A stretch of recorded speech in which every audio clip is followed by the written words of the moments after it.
Ms. Murray, please, 5 minutes.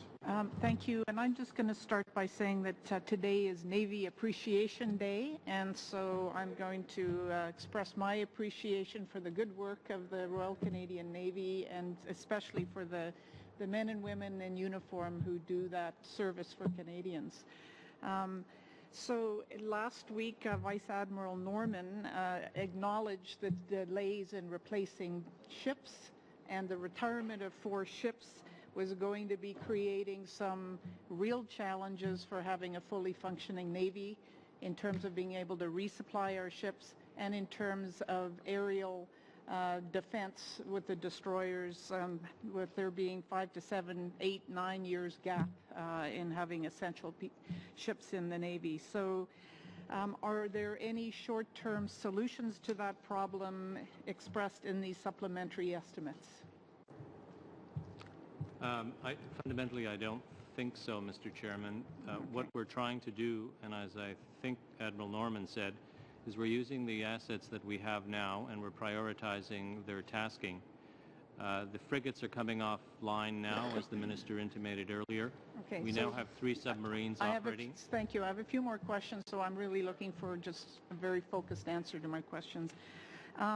Secondly, there was a document leaked that had been prepared by the ADM for material that talked about the need for the DND's procurement organization needing $3 billion to make its promised purchases, but only $2.3 billion were available for those purchases. So clearly there's a gap. And is that shortfall addressed in these figures of the supplementary estimates? Admiral Finn. Thank you for the question.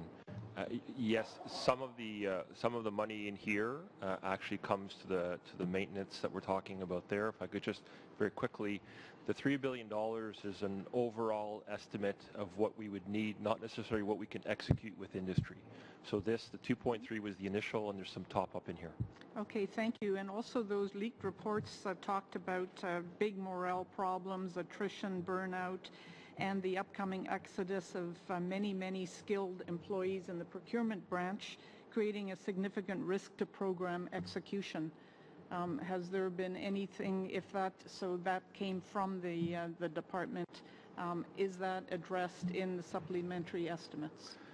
There is nothing specific in the supplementary estimates. That is our human resource plan where we define potential future states and risks, and it also contains a number of things that we are doing to mitigate against those risks. Thank you very much. I want to talk a little bit about spending lapses. So, and my question will be, how much of the proposed authorities to date are planned to be lapsed? And the context for that is that there's been major funding lapsed over the past number of years. In fact, to the tune of about $14 billion has been either lapsed or our budget cuts in the last 3 years of $4.6 billion. So we know that the monies authorized and planned and announced are often clawed back and not available to the Canadian Armed Forces for expenditure.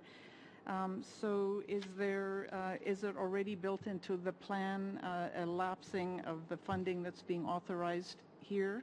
And if so, how much? Could I ask Mr. Lindsay to answer, Mr. Chairman? Thank you, Mr. Chair. Like all government departments and agencies, DND has the authority to carry forward every year some certain amount of money. In the case of DND, that is 2.5% of our operating budget and our capital budget. It is our assumption each year that because of events beyond our control, we will carry forward some proportion of that 2.5%. Okay, so thank you. I just want to point out that spending lapses have represented 20% of DND's capital budget since 2009, compared to an average of 2% between 1973 and 2006. So this has been a major source of savings for this government to be able to make other election promises. So are we, very briefly, are we expecting to see more lapses in the order of 20%, or are you planning for a lower level of lapsing? a brief answer, please. We don't plan on capital lapses. When suppliers to DND fail to deliver what they have contracted to do, we don't pay them, and that is beyond our control.